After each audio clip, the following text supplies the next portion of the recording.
Much more could be said about the intellectuals and their opposition to the market and the soft spot they have in their hearts, as we can see even today, for communism, for Marxism and for communism.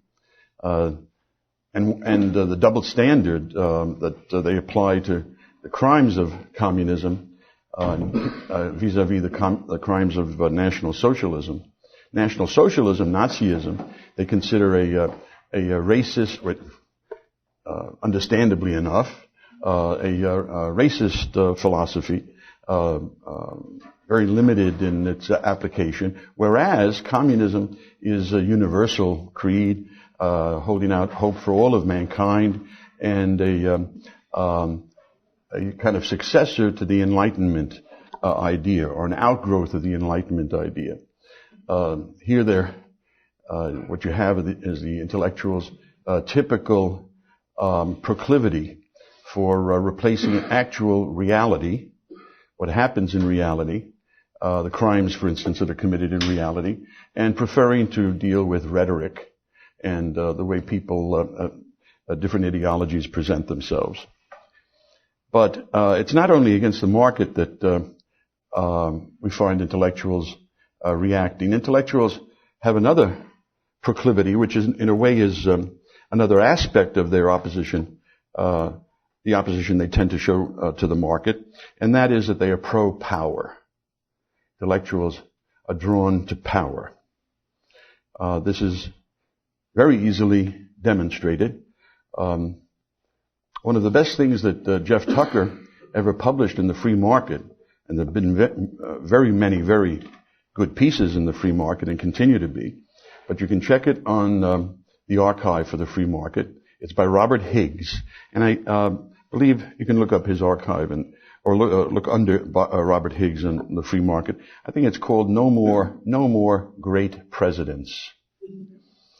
What Professor Higgs, those of you who are going to be privileged to hear him next week, will find much more of this kind of analysis. What Professor Higgs was objecting to was the lists of great presidents, or near-greats, that American historians come up with every once in a while. I think you've probably come across that at one time or another. American historians declare such and such the American great presidents. And the great presidents, with the exception of, Washington was not a war president in his own day. Previously had been a war hero. Washington is listed. But aside from that, they are the war presidents.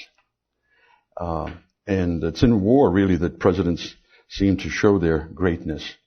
Altogether, the great presidents are the ones who tended to centralize power in Washington, increase the power of the state. And Bob Higgs analyzes this. Why should this be that historians, an important subset of academic intellectuals, tend to glorify presidential power? And I recommend that essay of his to you. I suggest you print it out, either here or at home. He has a lot of interesting things to say. The tendency of intellectuals to identify with power will be evident in the subject I'm going to be discussing today, which is the First World War. Now, I happen to have an essay on the First World War in this book called The Costs of War, in the paperback edition, which is the one you should get because it's expanded over the hardcover edition. And I think that this is on my Lou Rockwell archive. However, as is my essay on Churchill that appears in this book, however, without the footnotes. So what you want to do is maybe photocopy it from the copy in the library if you're that interested in the subject, because the footnotes are there to substantiate the claims I make, and they're important. The Costs of War in General is an excellent book. There are two essays by Murray Rothbard. There's an essay by Robert Higgs, an essay by Joseph Stromberg, and many other important pieces. my own opinion is that if you never buy another book for the rest of your life, you should buy this book. However, another book that you should buy, maybe second-tier book, is another. Course of War was put out by Transaction. Look at this big book. Isn't that gorgeous? Both books are $35, but don't go by just the size of the book in deciding which one you want to buy. You should buy both. This is called Reassessing the Presidency, and I have an essay there on Harry Truman, which discusses, among other things, the Cold War that Truman got us into and that lasted for 50 years. But also other aspects of the Truman administration. And Truman has become an icon of conservatives now. I mean, I can't believe it. I remember quite well, got into politics when I was, political affairs when I was very young, how conservatives despised Truman. As finally, most Americans came to despise him. And despised him for a number of separate things that he had done, decisions he had made, and now he is becoming another icon together with Franklin Roosevelt, Woodrow Wilson. Conservatives love him. This book originated in a conference that the Mises Institute held near Warm Springs, Georgia. You may know that was the summer home of Franklin Delano Roosevelt, and we thought in that kind of way we would be showing our reverence and honor for him. So, what I'm going to be saying about the First World War, you can find much more detail in the essay in Costs of War. The First World War was indeed a turning point, which is a subtitle of my essay there. If you can imagine a 20th century without communists and without Nazis. That's very probably what we would have had without the First World War. It eventuated in a vast extension of state power in every country, in the United States in particular, and a great retreat for social power, for civil society. I've mentioned before Robert Higgs's book, Crisis and Leviathan. I'm not saying it's in the same category as the books that contain my essays. However, it's a very important book, and again in paperback. You can get it here. And there's so much in it. Remember, I talked about his analysis of the role of ideology in general. But as far as the specifics of the growth of American power, as far as the specifics of what took place in America during the First World War, it's extremely valuable. And I'll talk about the repercussions in America and the American economy, civil liberties to the extent I can afterwards. The First World War also produced in all the belligerent countries a psychological trauma. There was a break in the Western psyche, you might say, such that things that were generally accepted and that people believed in before could not be accepted and believed in anymore. The idea of progress, the idea of the basic goodness of human beings, the idea that general optimism that had been produced by, close to with a few exceptions, close to a century of peace in Europe at least. And this optimism also fostered by the tremendous success of science and technology, the great growth in living standards of people. There was a more somber mood after the First World War. Now it happens that I have been keeping up with modern technology so that I'm able to show you an overhead using this. Now you see how this works. All I have to do is voila. And to add to the scientific expertise, I also have this, whatever it is called. I know. You see, you don't have to be a kid to keep up with these things, is what I'm trying to say. Now, this is a map of Europe in 1914. And, of course, in the previous decades, there had been some changes, mainly in the area of the Balkans. I hope that I don't have to admonish you, as I have to admonish my students, not to confuse the Balkans with the Baltic. Okay?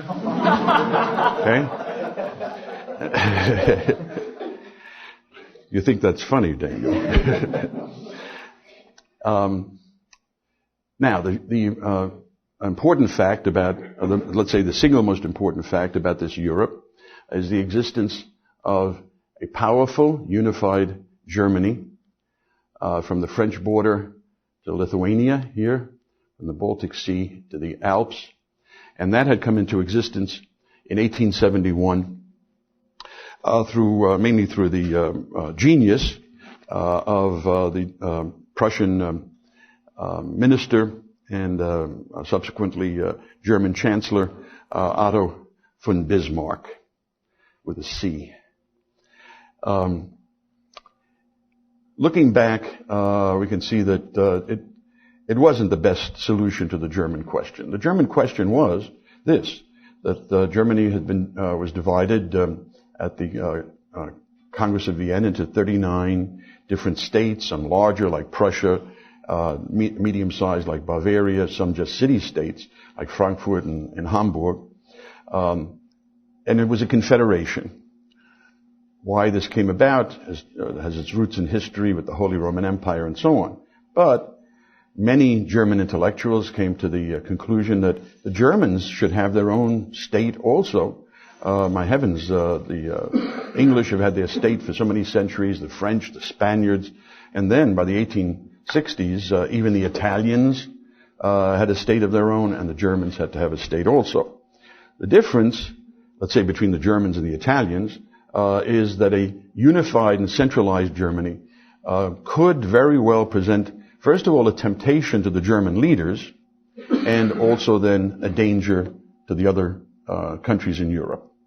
Unlike a unified Italy, which was a bad idea anyway, but would not present that kind of double-edged problem.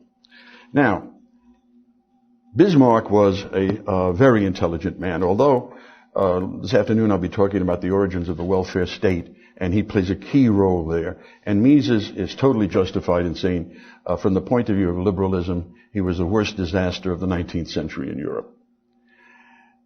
However, once, in creating this German Reich, the Second Reich, as it's called, and Hitler called his own the Third Reich. The first was the Holy Roman Empire. He did create a centralized state, whereas there could have been other possibilities. There could have been a stronger confederation of the German states, such that they agreed to go to each other's defense in the case of attack by some other power, France or Russia. That would have preserved then peace in Central Europe, but would have made it very difficult for Germany to engage in an aggressive policy. Now, there's an interesting book on the American Civil War, consisting of Civil War writings, edited and collected and edited by a famous American literary critic, Edmund Wilson.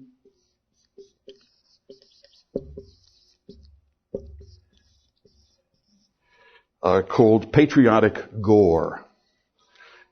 And it's interesting because of its introduction by Edmund Wilson.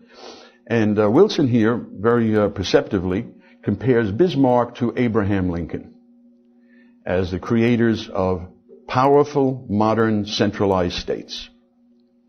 Lincoln in America by crushing the South, Bismarck by uniting all of the Germans into one state. Once Germany was united, though, Bismarck remained Chancellor or Prime Minister of Prussia and Chancellor now of the German Empire for another 20 years. So the story doesn't end with the unification of Germany. Bismarck, however, was mainly concerned with preserving a general European peace. His idea was, we've just become for the first time a united Germany. We have to learn to have all the different parts of Germany, what the Germans thought of as tribes, the Bavarians, Saxons, and so on, welded together over time. This does take time, so that if a general war broke out, this could disturb this fragile, recently acquired German unity. So he tried in every way possible, through a series of alliances, of defensive alliances, to preserve the peace.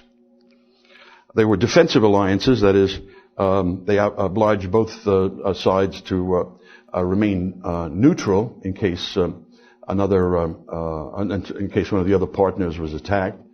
Did not oblige them to enter into any kind of aggressive alliance with Germany. And the first one was between Germany here and Austria-Hungary. Let me say something about Austria-Hungary, since Austria-Hungary is going to be the immediate scene and cause of the First World War. It had been the Austrian Empire up until the time of 1866, when Austria lost the war to Prussia, and then 1867, the Austrians, being kicked out of Germany, as they'd been kicked out of Italy by the Italians, thought that they had to somehow accommodate what they saw to be the major nationality, aside from Germans, in this empire. The great characteristic of Austria-Hungary, and one reason many people have a strong sentimental attachment to it, as I do, for instance, is that it was a collection of different nationalities. When the last person to sit on the throne of Austria-Hungary, the Empress Zara, died a few years ago, there was a great state funeral for her in Vienna, and if you go to Vienna, you can see that there's a big barn-type place where they have the different coaches that were used by the Habsburgs. So pure black hearse-type coach, driven by 6 black stallions, brought her body to the great cathedral at St. Stephen's as a prelude to being buried in the Capuchin Abbey, right in downtown Vienna. You can see all these interesting things. And at the St. Stephen's Cathedral, prayers were said for her in the 10 major languages of the old empire. Doesn't include all of the languages, but the 10 major ones. First of all, you had the Germans, who were in many ways the dominant nationality. The traditional lands of the Habsburgs, basically Vienna and the Alps around there. Then the Germans in the Sudetenland over there. And Germans spread throughout the empire, but those are the major places. Then the whole Hungarian nation here in the Great Plain of Hungary, on the other side of the Carpathian Mountains. Then we have the Slavic peoples. We have the Czechs, the whole Czech nation here in Bohemia and Moravia. We have the Slovaks here. Here in Galicia, we have the Poles and the Ruthenians over here. We have the South Slavs, the Croats over here, Serbs also, Slovenes, smaller nation up there, Italians here in Trieste, the Romanians in an area, mainly in an area called Transylvania, and those are the major groups. I think I mentioned Serbs, but also in this area, Bosnia, Muslims, speaking Slavic Muslims, throughout the empire, hundreds of thousands of gypsies and a couple of million Jews. The Habsburgs favored the Jews very much because, unlike all these other parts of the empire, the Jews didn't claim some section of the empire as maybe their own territory.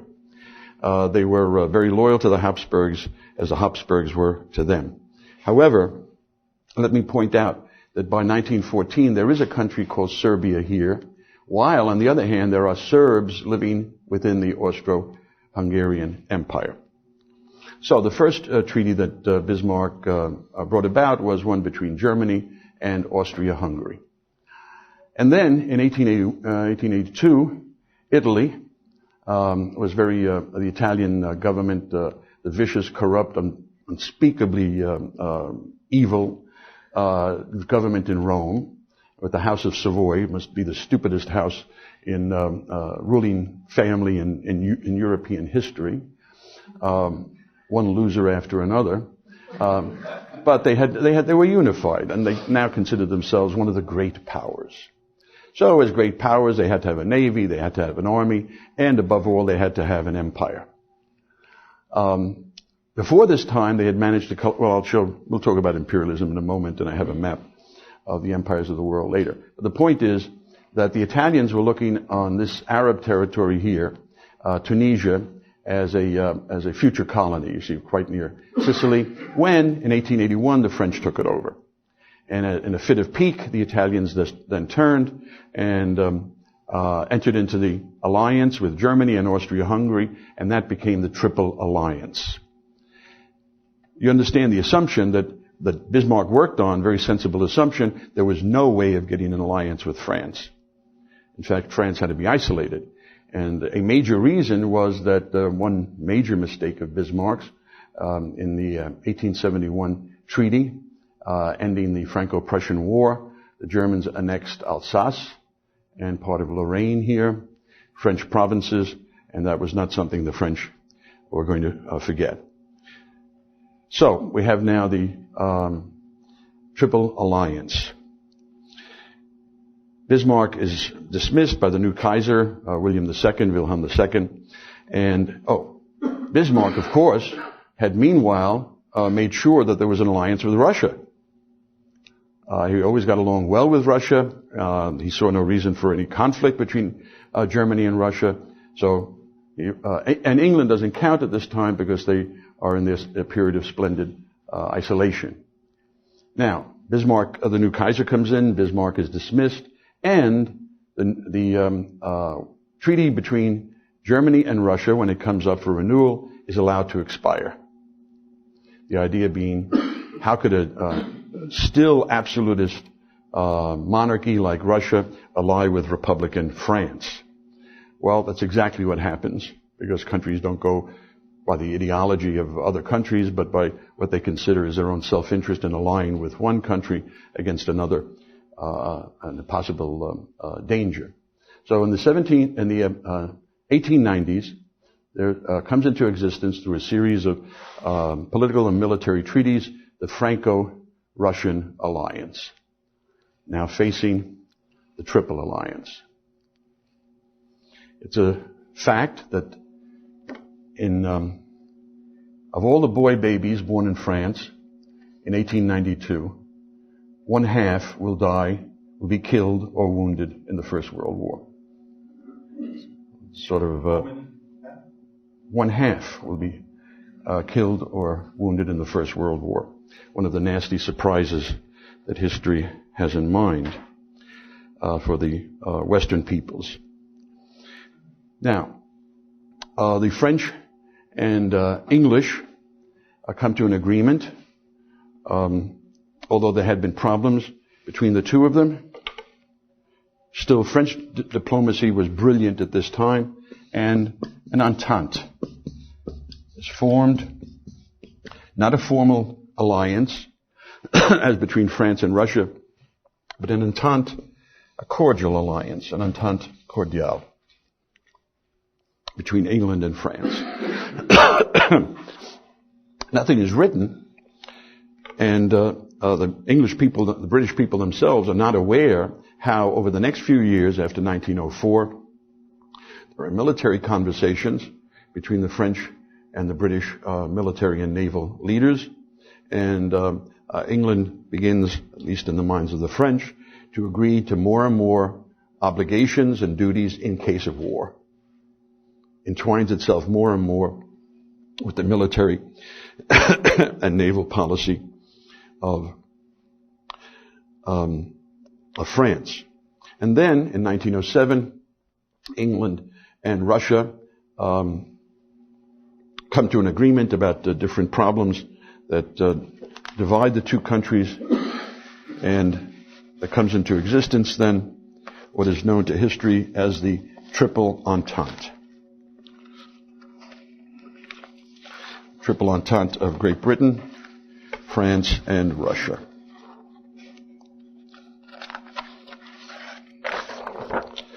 Okay. Now with this, you don't have to just have this one map on it all the time. You can take that off, see, just like that. You can put another map on. I don't know how well you can see that, but this is a map of the colonial empires in 1914. It's a little hard to make out because some of the colors are quite similar to others. Notice that quite rightly, the Russian Empire is listed here, even though Russia doesn't have any overseas colonies, and you might think it's in a different category from the European powers and from the United States. But of course, it's a tremendous imperialist enterprise, this Tsarist Russian Empire, going through 11 time zones. Okay, this is the British Empire. Not even at its height, because it'll be added to after the First World War, but pretty mighty as it stands. 1/4 of the land surface of the globe, 1/4 of the population of the human race. America has certain colonies, as you can see, by 1914. Alaska, why not? But especially the Philippines here, taken over after the Spanish-American War, where America then becomes an Asiatic power. And already in the imagination of some Japanese and American military people, America is on the collision course to an eventual war with Japan. But it's European powers that are most interesting. Now you see, what is this? Spain is in, there are other colors in the spectrum. Spain is in green, and so is Germany, which is kind of misleading, because here Rio de Oro is a Spanish colony, not a German colony. In fact, the Germans have very poor pickings, and here, this is Portuguese. No, this is German, sorry, this is German, Southwest Africa. But very poor pickings. That's the Kalahari Desert there. Tanganyika, part of the Cameroons, a desert down here. 1/4, less than 1/4 of New Guinea. A few islands in the Pacific. The Germans don't have very much of an empire at all, which annoys them very much. The French have this vast empire in West Africa, also Madagascar, also this thing called French Indochina, of Cambodia, Laos, and Vietnam. And there are other smaller empires. The Italians by this time are doing their thing of collecting deserts. Here's Somalia, here's Eritrea, and Libya. Better deserts than nothing at all. I mean, just because it costs money and human lives, it makes the Italian leaders feel really, really good. But what we maybe should notice from this map is that this is Germany. Here's Austria-Hungary, racked with all kinds of nationalistic tensions. In the minds of most Europeans, about to fall to pieces, really. It's not going to outlast the old Kaiser, Franz Josef. And here's Italy, which, since it entered into the Triple Alliance, has been negotiating behind the scenes with France for advantages which would enable it to leave the Triple Alliance. So essentially, what we have is Germany. I mean, if you're talking about any possible future conflict. And the Germans are faced with the one world power, the single world superpower, and that's Great Britain, the center of this vast empire, the center of finance. And then with France and its empire, the second best army in the world here, the vast Russian Empire, the largest army in the world by far, and there's Germany. So that's the way it looks from Berlin. That's the way things look from Berlin. The question of imperialism is of importance in a certain way. The war, World War I, does not come about because of imperialist conflicts of the European powers in the Third World, in Africa, or anywhere else. The French and British, the Russians and British have more conflicts than the British and the Germans have. However, imperialism is in a way at the root of, or one of the roots of the First World War. A historian named Neil Ferguson has recently written a book about how great the British Empire was, and saying that the American Empire could be great also. The Americans have an empire, and they can make it into a great empire, the successor of the British Empire, except the Americans probably don't have the heart for it to go on for years and decades to build up an empire the way the British did. Another flaw on the part of the American people. However, what Ferguson does not take into consideration is this. Leaving aside the debits and credits of the British Empire in the Third World, one thing the British Empire did was this. It gave the impression to all other Europeans that British greatness, British wealth, was based on their empire.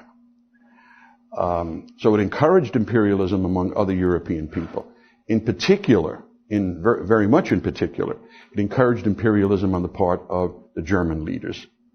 And Kaiser Wilhelm II, the man who dismissed Bismarck and is going to be the last German Kaiser, undertakes to stir things up, to, as he says, win Germany's place in the sun. Most of the world is taken up, but there is still China that's being eaten alive by the Europeans, other possible areas. But in order to create a worldwide German empire, what would be necessary? What is a sine qua non of a German empire overseas? A German navy, an ocean-going German navy. And that's what the Kaiser undertakes to build for the first time in German history. And that's what, more than anything else, puts Germany on a collision course with England. In the British Foreign Office, high officials write memos to the effect, the world cannot endure a country which possesses the most powerful army in the world and also an immensely powerful navy. This is a threat that will have to be dealt with. And there is a British-German rivalry over the Navy that goes on and is a major eventual cause of the war. That's one of the aspects of the arms race that's going on among all the major powers. You were born into an arms race. I pretty much grew up in an arms race. Arms races were not normal in the 19th century. You had a certain military capacity, and if war broke out, then you'd have to expand it. From 1900 on, all countries are constantly expanding their military and naval capacities. And they're using all of the fruits of modern technology, incorporating them into their military arsenal. Airplanes, telegraph, but then also new armaments of all kinds, more powerful artillery, more powerful explosives. These arms programs are, naturally enough, promoted by the arms industries in all countries. Everybody knows about Krupp in Germany, but there was Schneider-Curzot in France and Vickers in England, Skoda in Austria. In America, Bethlehem Steel, more than anything else, built the ocean-going American Navy. DuPont was also involved. So there's this arms race. Countries are becoming more and more ready to go to war. There are crises, diplomatic crises that occur between 1900 and 1914 over Morocco, over Bosnia. There's the Balkan Wars. You see, you can also go back to a map that you had before. This is just amazing. This is mind-boggling. Okay. Let me remind you, this is the Balkans, and that is the Baltic. Now, this is 1914, so the Balkans are show a much different configuration than they would have in 1900. There were two Balkan wars between the small Christian powers and the Ottoman Empire, which, to begin with, had a big chunk of the Balkans in 1900. But these two Balkan wars then produced this kind of configuration. The Ottomans nearly thrown out of Europe, pretty much what they have today. A larger Bulgaria with access to the Aegean, a much larger Serbia, just about doubled in size. That was another one of the two, First and Second Wars, crises, when the crisis of summer of 1914 breaks out. Serbia was a particular problem. At one time, in the 19th century, the Austrians actually possessed Lombardy and Venetia over here. And in the course of the unification of Italy, the Italians, mainly with the help of the Germans, and then afterwards with the help of Bismarck, took those provinces away from Austria and added them to United Italy. At one time, the Austrians were in charge of the German Confederation that had been set up in 1815, and in that sense, the major German power. But Bismarck, in unifying Germany, threw the Austrians out of Germany. In Belgrade, over here on the Danube, there are leaders, and in Serbian society there are intellectual leaders and so on, who say, if it's good for the Italians, if it's good for the Germans, why can't it be good for the South Slavs? Right? We'll defeat Austria also and create a greater Serbia. What are you, a racist? Why can't the Serbs do it if the Germans and the Italians did it? So we'll create a greater Serbia, or maybe even with the Serbs over here and the Serbs in Bosnia, or maybe even unite them with the Croats in this area here and the Slovenes, the other South Slavs, and create a South Slav state, or a Yugoslavia. Now, Serbia itself is not going to be able to do anything. Austria-Hungary is not militarily very powerful. On the other hand, can handle Serbia. But keep in mind, by the time of the conclusion of the Second Balkan War in 1913, Serbia is doubled in size, and they figure that in case of need, they can put 500,000 men in the field. But much beyond that, they have a powerful friend. The big brother of all the Slavic people, except the Poles don't really consider them their big brother, the Russians. And pan-Slavism, the idea that there should be a unity among all the Slavic people, who are, in terms of population, the largest group in Europe. There should be a union of all the Slavic people, led, of course, by the major Slavic power. And in fact, aside from Montenegro and Serbia, the only independent Slavic power, Great Russia. This is the doctrine of pan-Slavism. So that many of the leaders of Russian society and the government and elsewhere were adherents of this view, that there should be such a unity. Well, okay, but and unfortunately for Europe, such a movement, such a pan-Slavic movement, or let's say the creation of a Yugoslavia, would mean the breakup of the Austro-Hungarian Empire. In other words, the destruction of one of the great powers, which is a very, very serious thing. And if you have the destruction of Austria-Hungary, I mean, if the South Slavs are going to secede, then the Czechs and the Slovaks are going to demand something, and the Romanians probably would take advantage to.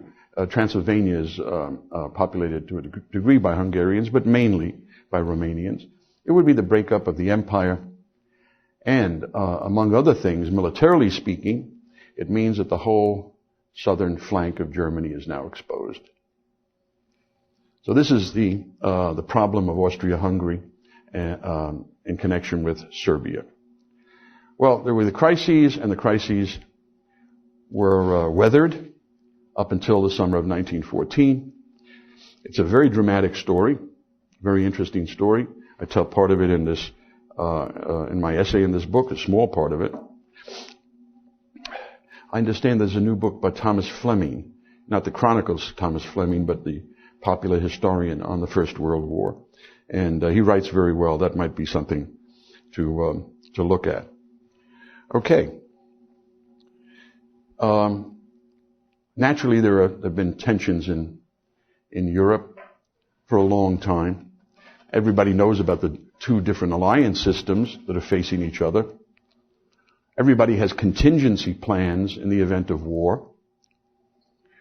The major, most famous contingency plan is the one that the Germans have. And that's called the Schlieffen Plan.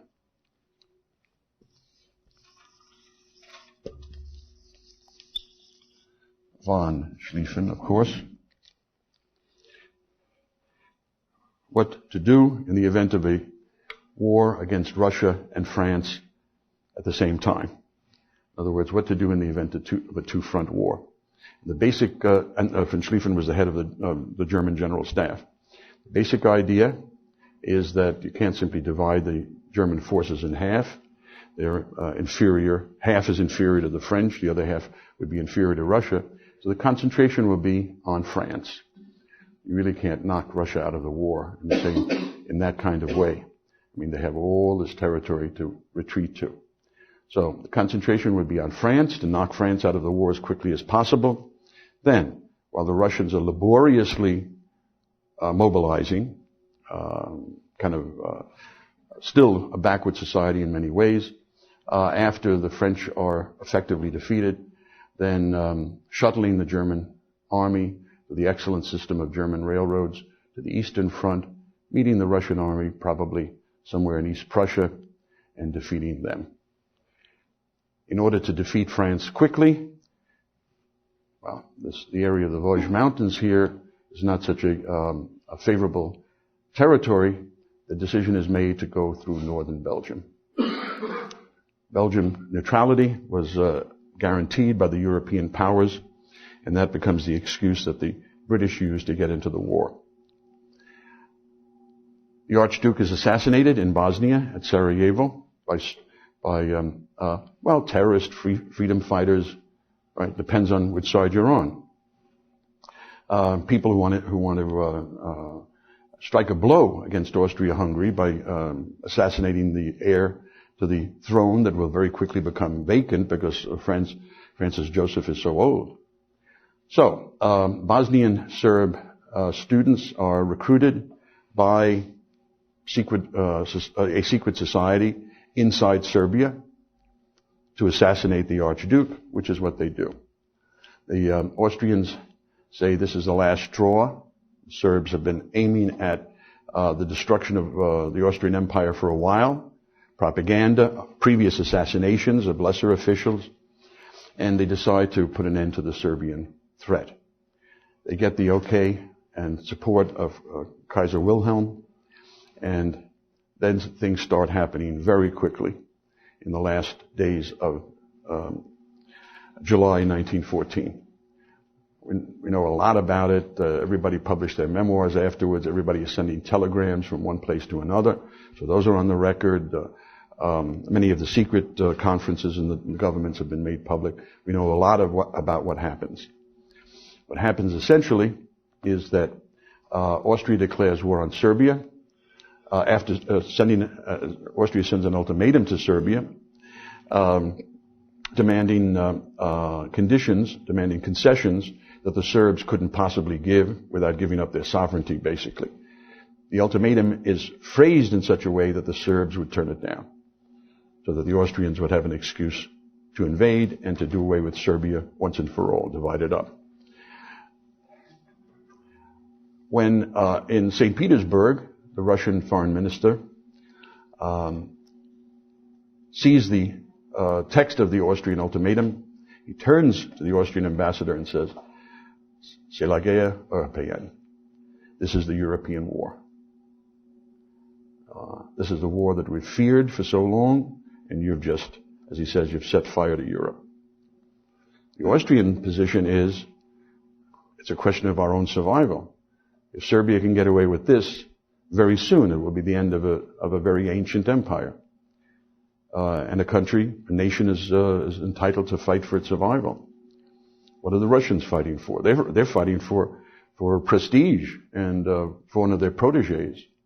So the Russians begin to mobilize, and in Berlin, the the admirals and the generals approach the Kaiser and say, look, the von Schlieffen Plan depends on the rapid deployment of German forces into France before the Russians can mobilize and then invade from the east. So we have to start the army in motion. The Kaiser delays as much as possible, sends letters to his cousin, the Tsar, Nicky, signing them Willie. But nonetheless, the Russian mobilization goes ahead. The Germans then send an ultimatum to Russia and to France. To France, the ultimatum says, tell us if you will guarantee that you will stay out of this war that's looming between us and Russia. And if you're going to guarantee that, then would you kindly hand over, would you kindly hand over the fortresses of Verdun and Toul to our forces to occupy as a warrant of your good faith? The fortresses that control the eastern approaches to Paris. The French, c'est quoi, monsieur, je sais pas, and really don't provide any answer. To the Russians, there was a shorter ultimatum, stop general mobilization. And the Russians don't. On August 1st, Germany declares war on Russia, and on the 3rd, on France, and the Great War started. England gets in this way. It cannot be emphasized too much. The British public knows nothing about any obligations or guarantees to France. The British Parliament knows nothing about that. The majority of the British cabinet knows nothing about that. But the French now go to the English and say, look, all these years, you've made it very clear to us that if we got into war with Germany, you were going to come to our aid. You told us that you would take over the protection of the English Channel so that we could concentrate our forces in the Mediterranean against a possible war with Italy. You said that you were going to be landing an expeditionary force. Where's your declaration of war against Germany? The British were the British government, we're talking about a very small elite. I mean, it could, for all practical purposes, have been Nazi Germany, or any dictatorship at this moment. The public had no say in whether they were going to go to war. They knew nothing about the situation. Parliament knew nothing about the situation. The cabinet was only told now that they were about to go to war. Well, the Germans came to the aid of Britain and marched into Belgium, and that was the excuse the British government used. That Britain has always fought for the rights of small peoples. In the House of Commons, there was somebody in the back who said, what about Ireland? And he was arrested and shot. This is the, I have to say something about this. You know the word can't? It's untranslatable, really, into any other language. It's Anglo-Saxon, Anglo-American. You talk as if not only is God on your side, but He's whispering into your ear. Everything that's good, everything that's virtuous, that's what you stand for. The enemy stands for the opposite of that.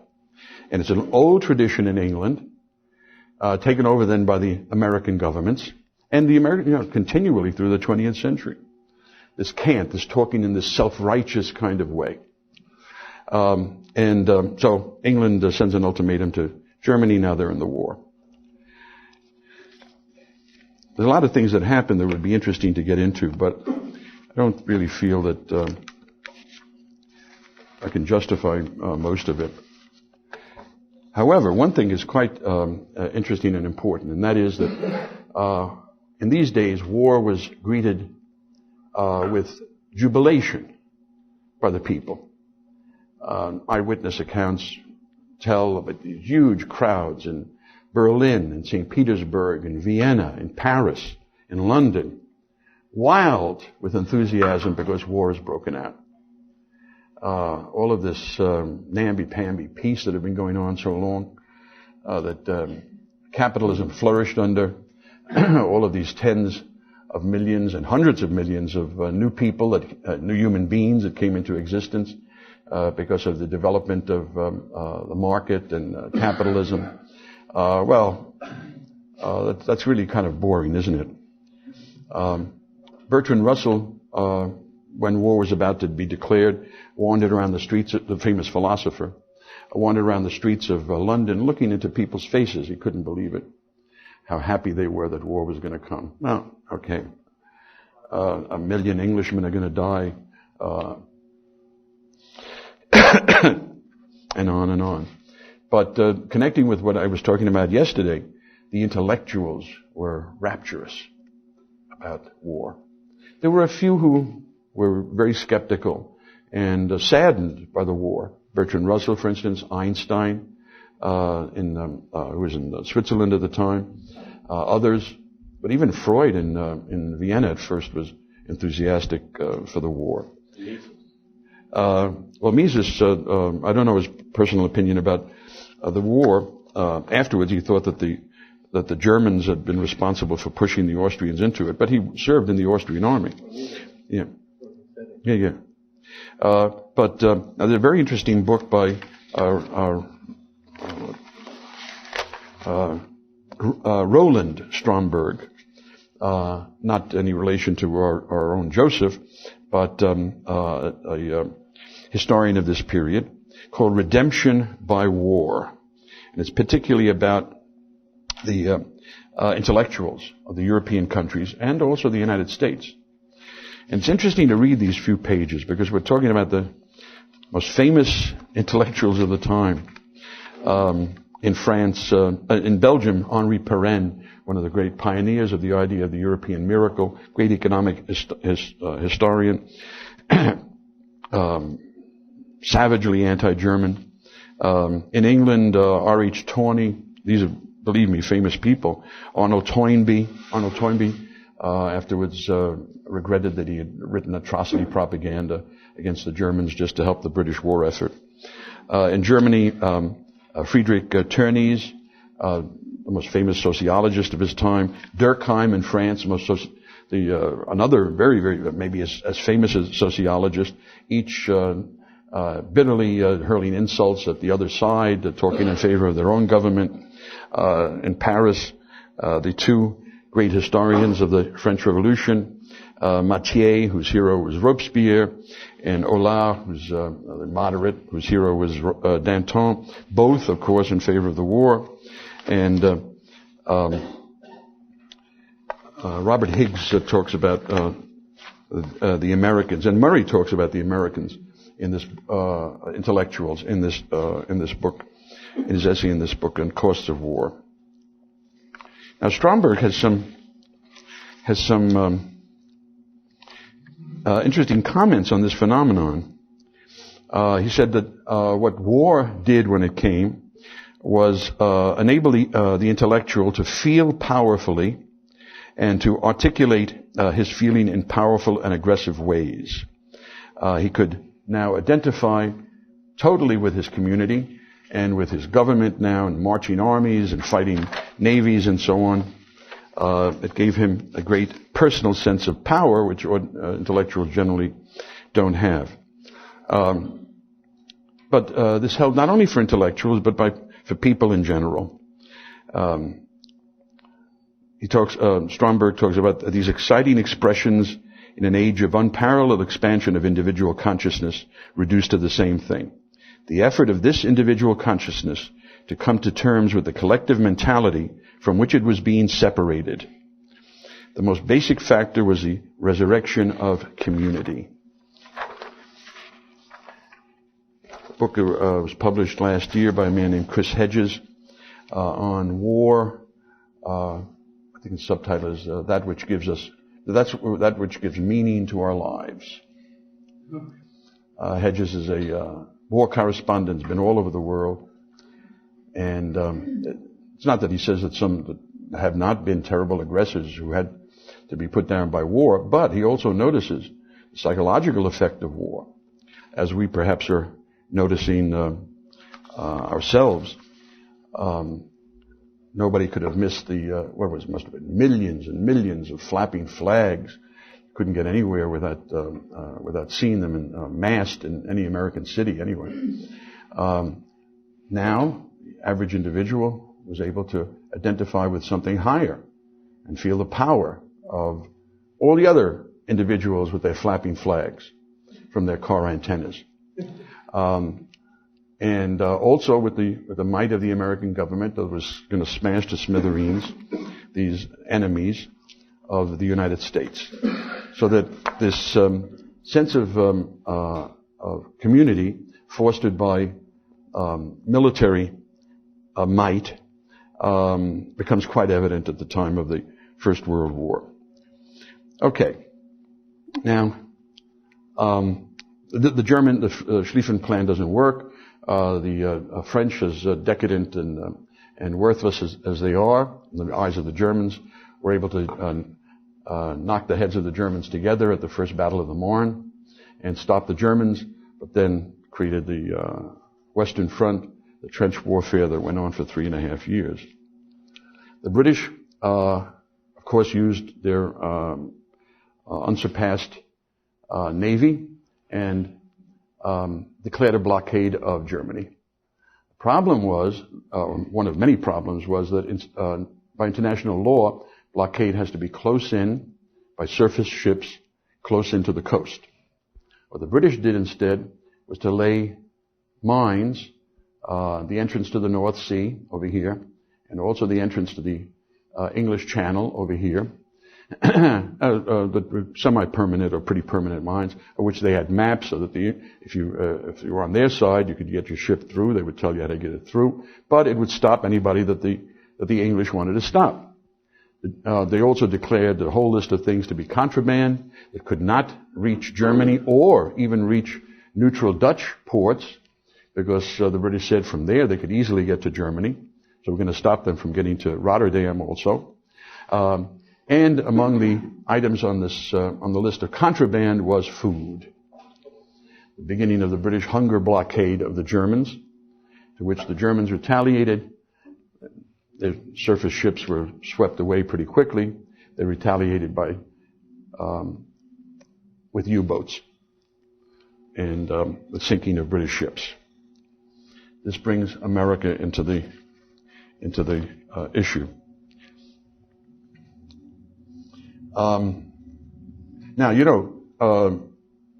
other historians have lists of great presidents.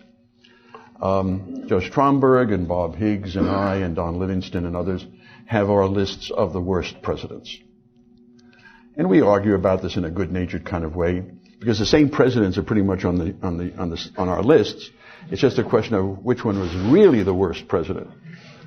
And because of this, see, you can do this with anything. See that? Because of this element of cant, of really self-righteousness that makes your skin crawl on the part of Wilson, I'm afraid, pretty much heads my list. There was a great American writer of the time and afterwards. You've probably heard of H.L. Mencken.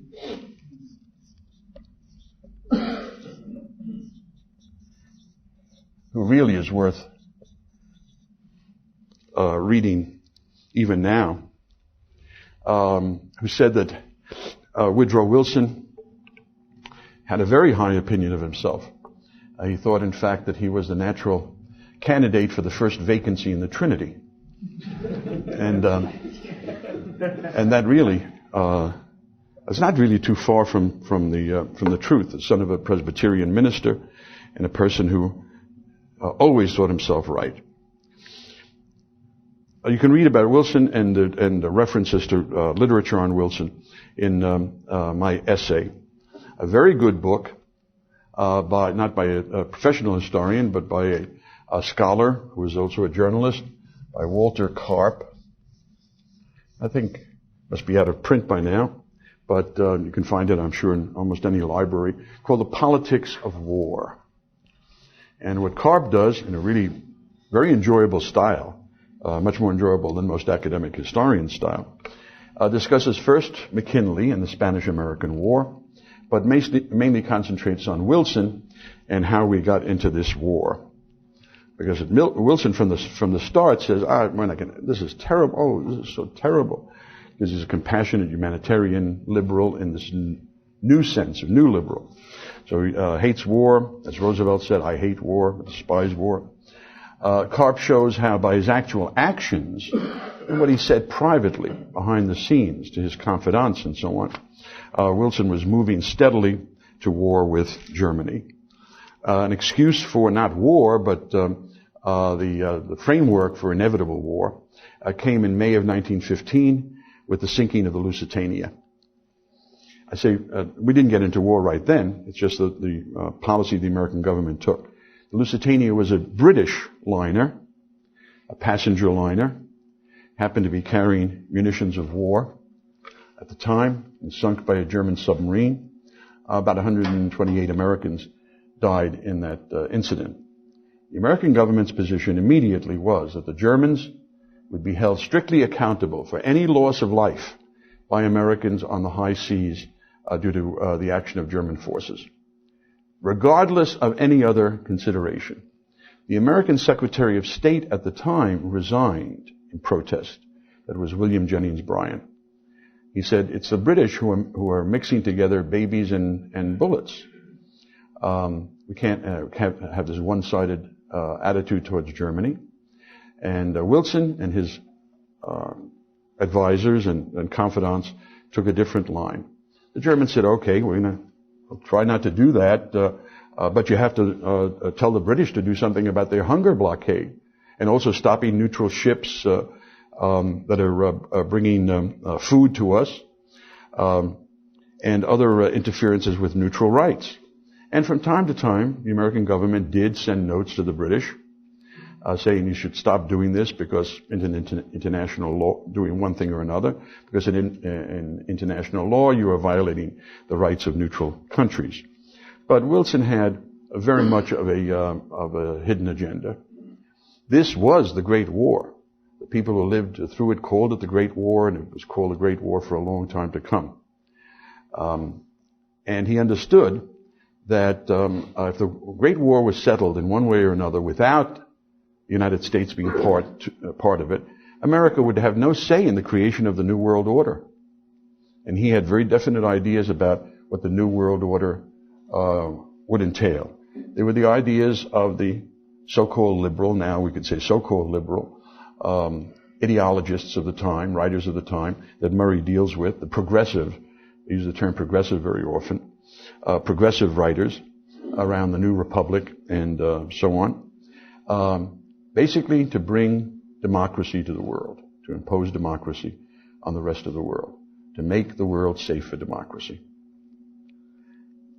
So that's why when we talk about, let's say, at least the announced policy of the Bush administration, we talk about neo-Wilsonianism.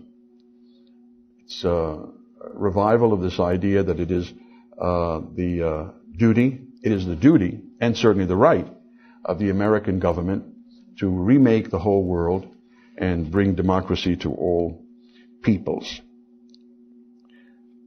Well, eventually we did. We helped bring down the German monarchy by insisting that we were not going to make peace with the German. When 1918 came, we were not going to make peace with the German militarists. We insisted that the Germans get rid of the monarchy. And also spread democracy. Of course, not to the British and French colonies, not to Egypt or Palestine or Iraq and so on. So the German monarchy, the Kaiser, or it would have been one of his successors, since the Kaiser wasn't popular by the end of the war. But the dynasty, the Hohenzollern dynasty, was gotten rid of. Germany became a republic. The Weimar Republic didn't last very long, 1919 to 1933. And in 1933, a very evil man, a very evil politician, through constitutional means, in accordance with the Weimar Constitution, became the Chancellor of Germany. Now, in Italy, Mussolini became the prime minister. However, by 1943, when it was obvious Mussolini was destroying Italy, the Allies had just landed in Sicily, there was still a king in Italy. So it was possible for the king to dismiss Mussolini as prime minister. In Germany, there was no one higher than Hitler, because the monarchy had been done away with. If a monarchy had remained in effect in Germany, it would have been a very different situation. That is, Hitler would have had a superior. It's impossible to believe that any Hohenzollern would have put up with the policies that Hitler finally instituted. And in any case, when it was clear that Hitler had lost the war for Germany, he could have been gotten rid of in the same way that Mussolini had been. But no, German democracy, right? Monarchy bad, except if it's a British monarchy.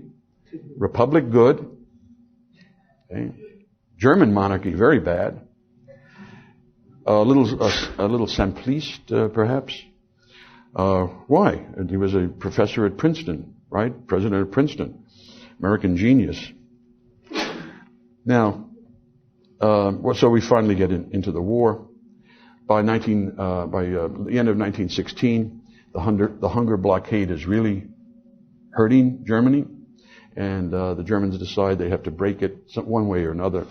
They declare unrestricted submarine warfare around the British Isles, and America finally gets into war in April of 1917. What the war does in America, well, I'll mention in a moment. Let me mention this, though. This is one of many gems that can be found in my essay. Public opinion had been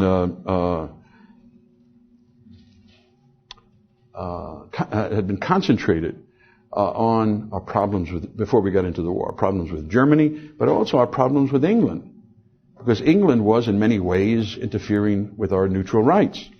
American ships carrying even food would have been allowed under international law, but carrying anything between New York and New York and Rotterdam, okay, two neutral ports, was stopped by the British, prevented from going on.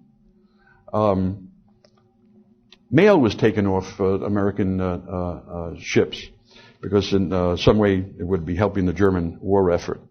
So in many ways that had been traditionally understood, Britain was violating American neutral rights. And the Americans from time to time complained about it. So the public saw, well, okay, Germany is doing bad things. We're dealing with that. The British are doing illegal things also. We're dealing with that. After the war was over, the man who replaces Bryan as Secretary of State is Robert Lansing.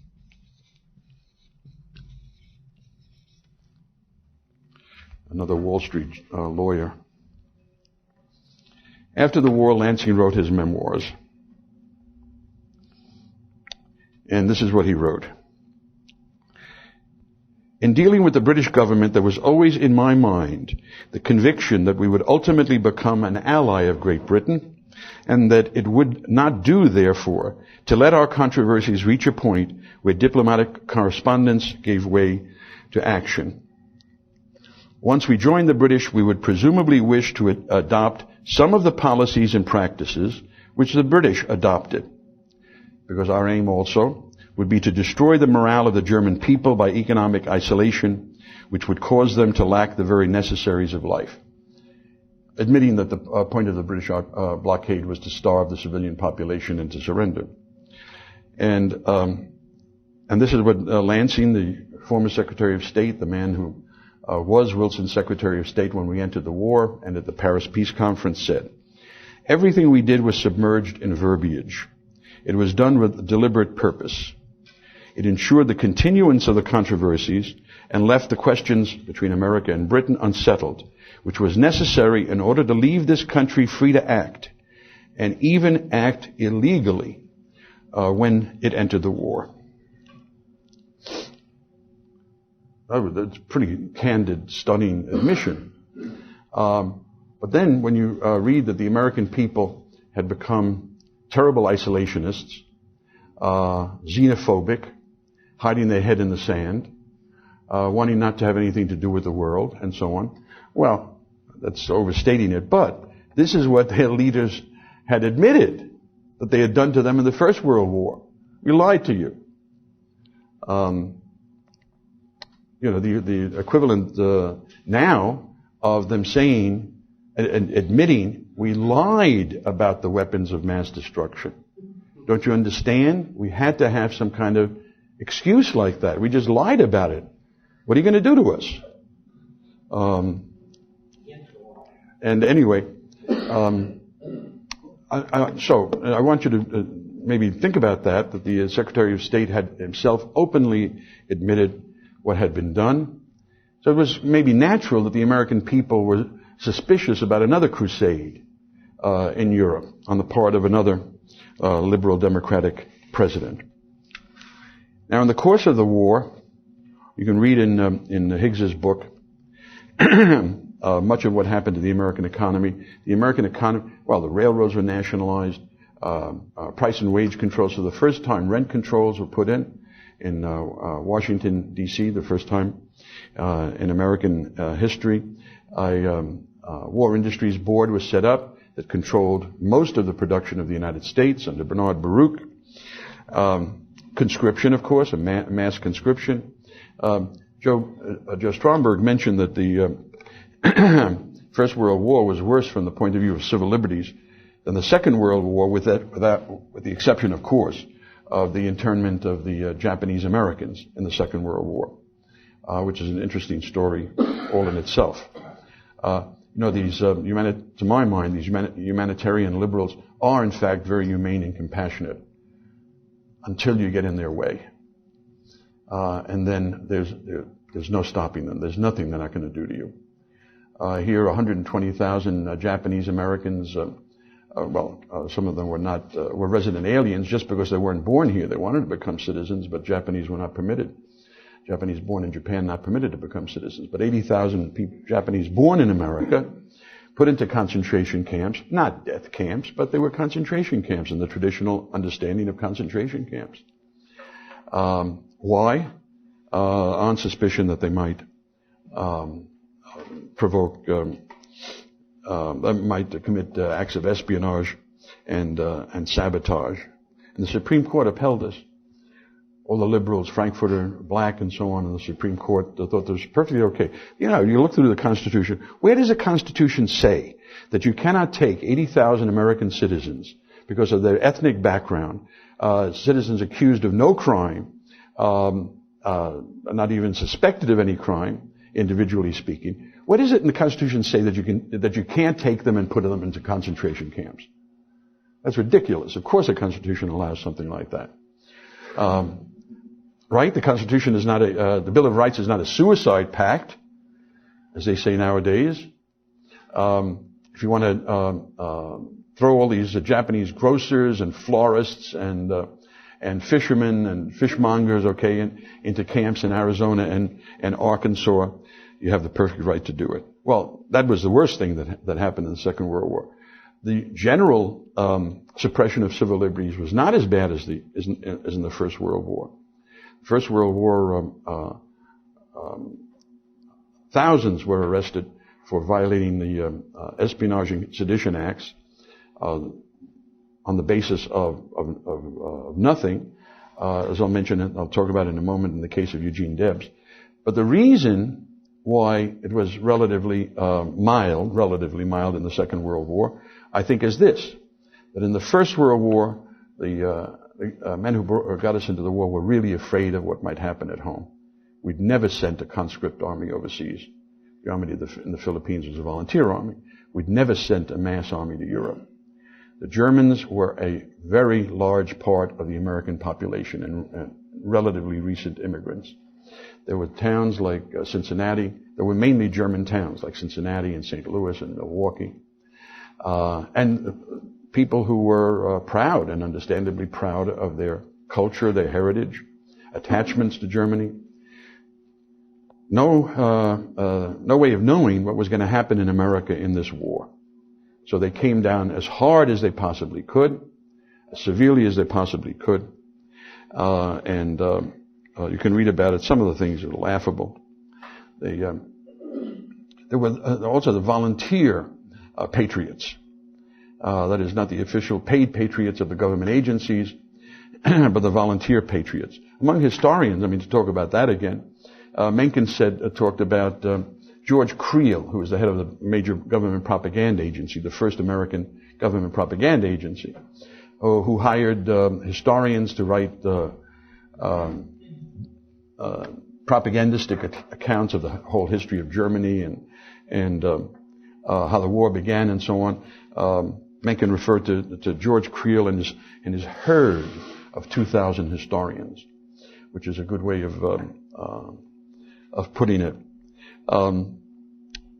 So the people who got us into the war were very uncertain about what the reaction of the Americans would be. But then I say there were the volunteer patriots, like the directors of symphony orchestras in New York and Philadelphia and elsewhere, that declared that they would not play any work by any German composer for the duration of the war. Now, wait a minute. You see, that's already verging on espionage and sabotage.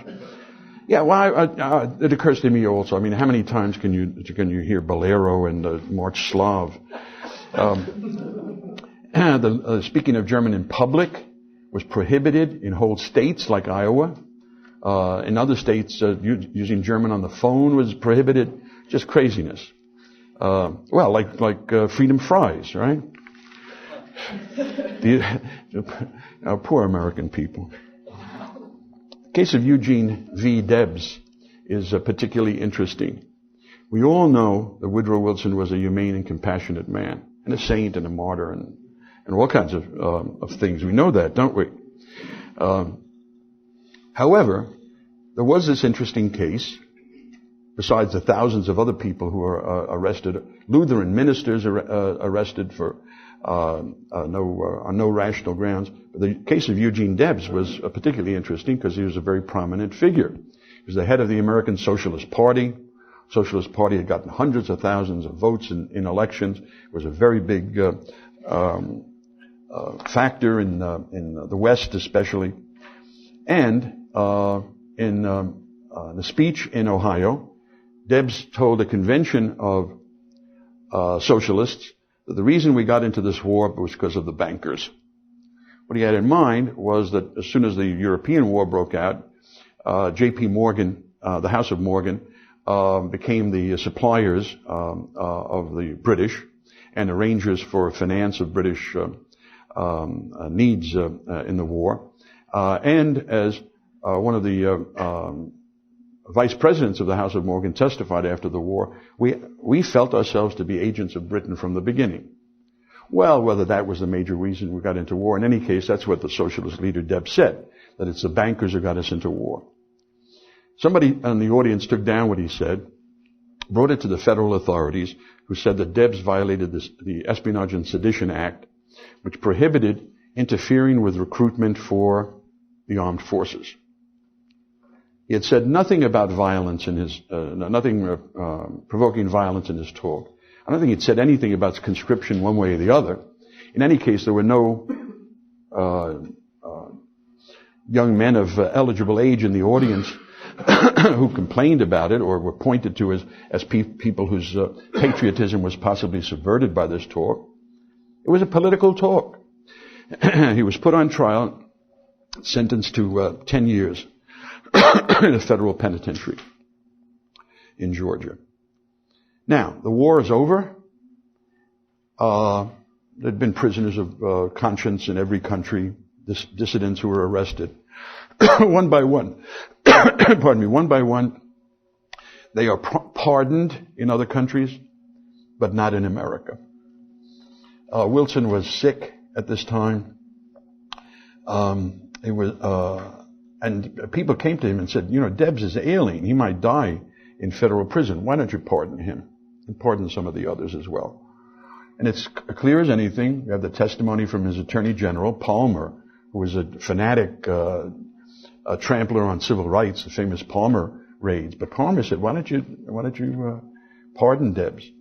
And Wilson said, "I will never pardon Debs." He stabbed our soldiers in the back by his speech. And Debs was not pardoned by Wilson. He was pardoned by Warren Harding. As Warren Harding, a great president, is he considered a great president by historians? Or a near great president as Wilson is? No. He's considered maybe next to Nixon the worst president or something. I don't know. But Harding was not the vindictive, self-righteous, cant-spouting type of person that Wilson was. And Warren Harding afterwards pardoned Debs and other people who were in prison, saying, they didn't mean any harm. They were pretty good guys. So if you hear or read of Woodrow Wilson being praised as a great liberal, as a compassionate, humane individual, that's something maybe to keep in mind. The case of Eugene Debs. Well, we have a few minutes left. I wanted to touch, pardon me, on another couple of issues, but why not in the next few minutes that we do have left, any comments or questions you might have would be welcome. We'll shut this off. You see it just shuts off. Yes? What do you know about the book Paris 1919? Is that an accurate... By Nicholson? No, I believe it's Macmillan. Macmillan is the author? Right. I don't know. I don't know who that might be.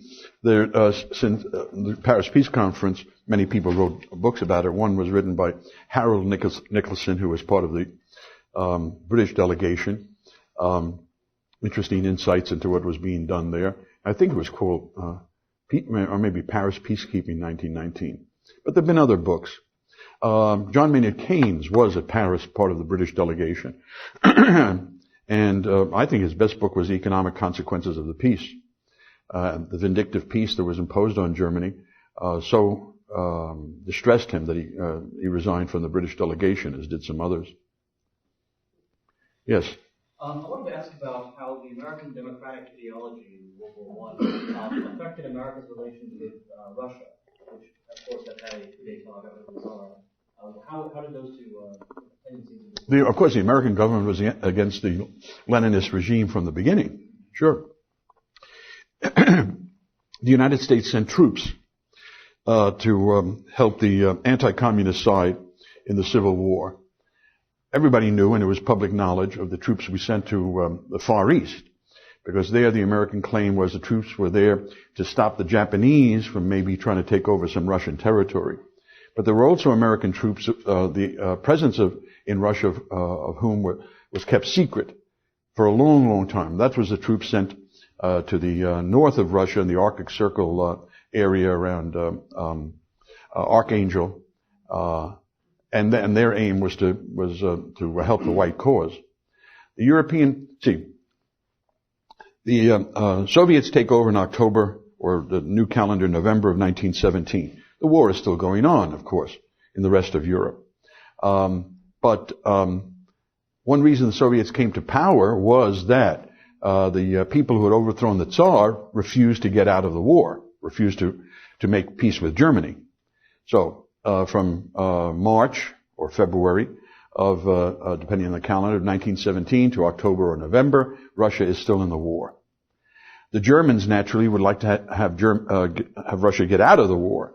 So very famously, history is pretty interesting sometimes anyway, put Lenin and Krupskaya, his common-law wife, and other of his friends on a sealed train from Switzerland to the Baltic. Sealed train so that Lenin wouldn't think to get out and start revolution in Germany. Transporting Lenin then through via Finland to Petrograd and the Finland Station. A famous book by Edmund Wilson is to the Finland Station. Finland Station, the station from Helsinki to to Petrograd, and then by April 1917, Lenin is in Russia. And Lenin immediately takes the position, get Russia out of the war. Now, if Kerensky had gotten Russia out of the war, it's possible, there's a certain possibility anyway, that Lenin couldn't have come to power, because that was his most potent claim, and his most potent promise. We'll finally get out of this stupid war. We're losing it. Millions of Russian soldiers are simply deserting. Millions, literally millions. The biggest desertion in the history of warfare are deserting. Let's get out of the war. But Kerensky never said that.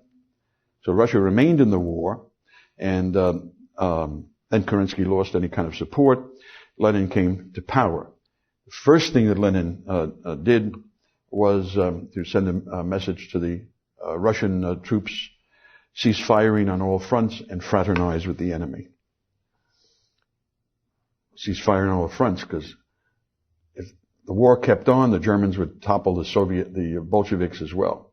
Fraternize with the enemy, because this is the start of our attempt to get to the German people, the Hungarian people, all the other peoples, and start the world revolution. Then in January, the treaty between Germany and Russia was signed, ending the war, so that the Germans were able to move troops over to the Western Front for the last desperate offensive that failed anyway. But you were talking about the American attitude towards Russia. Well, the fact that to the Leninist regime. Well, the fact that Lenin had withdrawn from the war was enough to condemn him, let alone the fact that now he was trying for world revolution. So he was he was kind of the the ghost at the banquet or something at the Paris Peace Conference. Everybody was worried about what would happen with Soviet Russia. They set up a communist regime in Hungary, for instance. It was very quickly toppled. They were going to set up a communist regime in Bavaria temporarily. I mean, there was a possibility of communist revolution throughout Central and Eastern Europe. So they were all worried about Lenin. And that attitude remained for a long time until the communist regime was finally recognized by the United States, the last of the other powers to recognize it in 1933 by Roosevelt. Speaking of Russia, Britain and Russia you could kind of say that Russia was Britain's major colonial rival in the late part of the 19th century, right? Afghanistan and other things. Mm-hmm. And then Britain does this flip-flop in 1907. I know that it was partly due to the brilliant French diplomacy that they sort of came to understanding, but it just, a lot of it just doesn't seem to make sense. Was Britain that afraid of Germany's drive to have a navy that they pretty much said, well, our huge imperial rival Russia here is no longer. Yeah, there was rivalry, but it didn't affect vital interest on either side. What they did was they agreed to both stay out of Tibet, both stay out of Afghanistan, and divide up Persia or Iran. The Russians would get the northern part, the British would get the southern part as spheres of influence, and the Iranians were permitted some territory in the middle. So those were the major bones of contention, and they were settled, and they bore no relation of importance to what the British feared from Germany. Okay, one last question. Back to my homeland. Did you say that the Habsburg Empire... Which homeland are we talking about? Austria-Hungary. Oh, okay. Many people say it doesn't exist anymore, but I see we can have a meeting of minds on it. What you're saying, Slovakia, right? Yeah. Habsburg dynasty had a positive attitude toward Jews. How does it square with all this memoirs, for example, Mises insinuating that he had problems getting to university? There was a lot of anti-Semitism in the Austro-Hungarian Empire, much more in Vienna, for instance, than in Budapest. But I was talking about the attitude of the Habsburgs. Well, yeah, of course. There was the man who was elected mayor of Vienna, for instance, Karl Lueger. He was elected 3 times mayor of Vienna. Francis Joseph rejected him as mayor. He had the right to do that. Then he was elected a fourth time. And then finally Francis Joseph said, what can I do? I mean, this is supposed to be some kind of democratic position. The people voted for him. I can't turn him down forever. Karl Lueger was a very important politician in a way, because what he preached was anti-Semitism, principally because the Jews were so successful in Vienna, and also social welfare, public housing, health clinics, programs for recent mothers, a whole slew of social welfare legislation. Who do you suppose was in Vienna at that time and saw the successful politicking that this Karl Lueger was able to perform? Right. Just follow my students. Hitler is the answer to virtually any question regarding 20th century history. Yes, Hitler, beginning to be interested in politics, saw how successful this combination of social welfare on the one hand and anti-Semitism on the other could be. And, that's what National Socialism is. National, and including anti-Semitism, but also socialism. Not nationalization of the means of production. That's not the only possible definition of socialism. But heavy government involvement in the economy and welfare for the people. So, but the Habsburgs, to the extent that they could stand above that, did. And a sign of course, as you point out, the anti-Semitism, but a sign of the success of their, the basic Habsburg, late Habsburg, attitude of rule of law, equality of people within our empire, was the enormous success of the Jews, especially of the Viennese and Budapest Jews. Well, I think that's about all for now, and I'll see you this afternoon.